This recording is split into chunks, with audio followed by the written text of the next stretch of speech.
Hi friends, కృపాహోమ్ అండి. నా పేరు బాను. ఈరోజు జేడ్ ప్లాంట్ని నేను ఇలా లవ్ సింబల్లో చేద్దామనేసి చాలా రోజుల నుంచి పెంచుతున్నాను. అదంతా కొమ్మలు బాగా ఎదిగిపోయినాయి. దాన్ని కడుతున్నాను చూసారా తాడుతోటి. ఆ రౌండ్ సింబల్కి చక్కగా అతుక్కుంటే మొత్తం ఇటు నుంచి రెండు వైపుల నుంచి కూడా నేను జేడ్ ప్లాంట్ కొమ్మలు పెట్టానండి. కొమ్మలే చూసారా ఎంత బాగా పెరిగినాయో.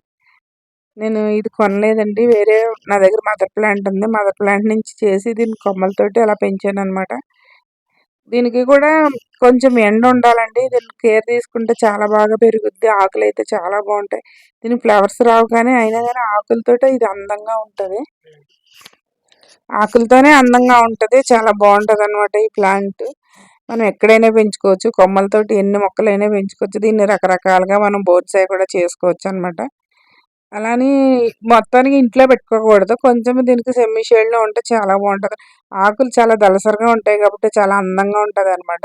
మన డాలరు మనీ ప్లాంట్ ఉంటుంది చూసారా, అది కూడా చాలా బాగుంటుంది. ఇది వాటర్లో అంత బాగా పెరగట్లేదు, కాకపోతే మట్టిలోనే పెరుగుతుంది. దీనికి పెద్ద ఎరువులు చీడపీడలు అలాంటివి ఏమీ రావు. మనం ఎక్కడైనా కూడా పెంచుకోవచ్చు. కొంచెం బాల్కనీలో లైట్గా ఎండ వచ్చినా కూడా దీనికి సరిపోతుంది అనమాట. మనం ఏ షేప్లో కావాలంటే ఆ షేప్లో పెంచుకోవచ్చు అనమాట. దీన్ని మనం ఎలా కావాలంటే అలాగా దీన్ని షేప్ చేసుకోవచ్చు. బోన్సాయి కదండి, ఏ షేప్లో అన్నా పెంచుకోవచ్చు. దీన్ని చిన్న చిన్న కటింగ్ చేసినప్పుడల్లా ఆ కొమ్మల్ని పడేయక్కర్లేకుండా మనం చక్కగా దీన్ని వేరే ప్లాంట్స్ చేసుకుని దాన్ని మళ్ళీ మనం షేప్ చేసుకోవచ్చు అనమాట. ఇలా నా దగ్గర చాలా మొక్కలు ఉన్నాయి ఇలాంటివి. ఇదొకటి అనమాట అందులో. దీన్ని చూసారు ఎంత బాగా వచ్చిందో నాకు. అలాగా గోనె సంచితోటి నేను రాడ్ కట్టి దానికి ఇలా అతికించాను అనమాట.